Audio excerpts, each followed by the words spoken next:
Hello bachchon, let's read this question, and the question says that find the equation of the plane passing through the point -1, 3, 2 and perpendicular to each of the planes x plus 2y plus 3z is equal to 5 and 3x plus 3y plus z is equal to 0। तो आइए अब इस question को यहाँ पर हम solve कर लेते हैं। इस क्वेश्चन में हमसे कहा गया है कि हमें यहाँ पर इक्वेशन बतानी है प्लेन की जो पास करती हो थ्रू द पॉइंट -1, 3, 2 और परपेंडिकुलर हो each plane x plus 2y plus 3z is equal to 5 से और 3x plus 3y plus z is equal to 0 से। तो यहाँ पर हम की कॉन्सेप्ट यूज करेंगे, concept that the equation of plane the equation of plane passing through passing through x1 y1 z1 is given by ax minus x1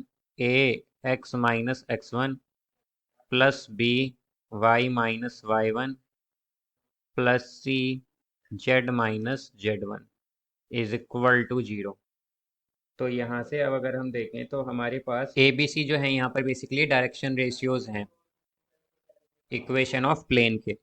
अब अगर हम देखें तो प्लेन पास कहाँ से करता है, प्लेन जो है वो पास करता है, प्लेन पासिस थ्रो, ये जो प्लेन है वो पास करता है यहाँ पर -1, 3, 2 से।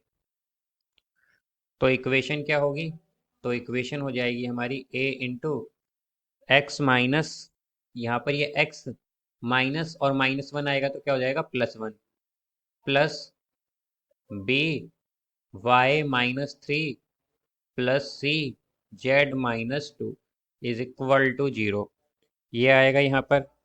अब प्लेन जो है ये परपेंडिकुलर, ये जो प्लेन की इक्वेशन आई है हमारे, क्या है, ये परपेंडिकुलर है दो प्लेन से, एक तो x plus 2y plus 3z is equal to 5 से और एक 3x plus 3y plus z is equal to 0 से। तो हम यहाँ से क्या कह सकते हैं कि हमारे पास जो डायरेक्शन रेशियोज होंगे फर्स्ट इक्वेशन ऑफ प्लेन के, वो क्या आएंगे, उसे हम मान लेते हैं, लेट्स सपोज ए वेक्टर से रिप्रेजेंट करते हैं।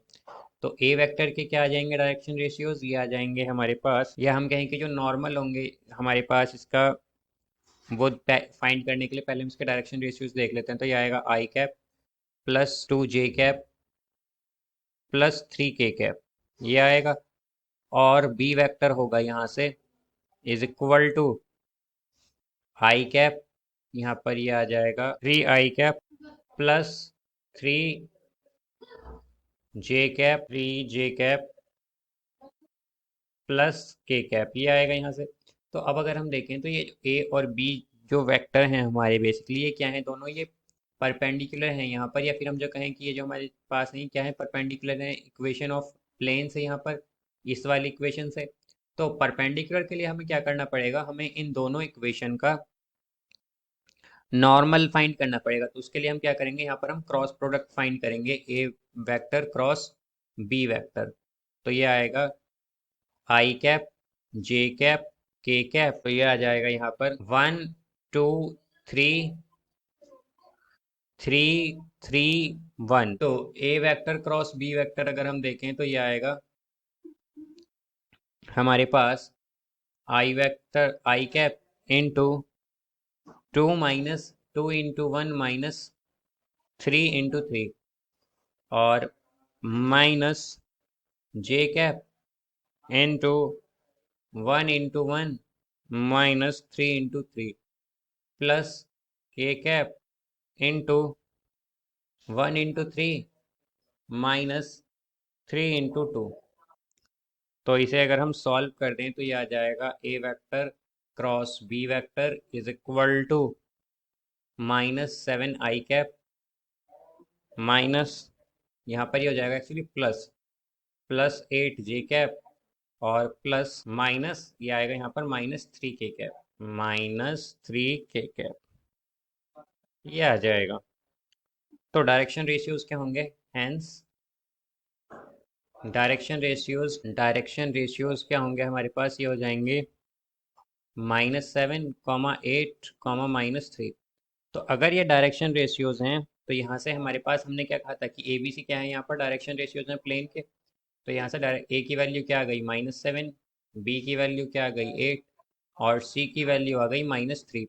तो ये वैल्यूज अगर हम पुट कर दें तो क्या आ जाएगा, ये आएगा हमारे पास a into x plus one, तो यानी कि -7 इंटू एक्स प्लस वन, फिर प्लस b यानी कि 8 इंटू y-3 और plus c into z-2। c क्या है हमारा -3 into z-2 is equal to 0। तो इसे अगर हम सॉल्व करते हैं तो ये हो जाएगा हमारे पास, ये आ जाएगा -7x-7 प्लस 8y -24 -3z और प्लस 6 इज इक्वल टू 0। तो ये होगा यहाँ से -7x प्लस 8y -3z और ये आएगा -25 इज इक्वल टू 0। तो इस इक्वेशन को अगर हम और सिंप्लीफाई कर दें तो इक्वेशन हो जाएगी हमारे पास 7x minus 8y plus 3z और प्लस 25 इज इक्वल टू 0। तो ये क्या होगी हमारे पास, रिक्वायर्ड इक्वेशन ऑफ प्लेन होगी। So I hope you understood it well. Best of luck. Thank you.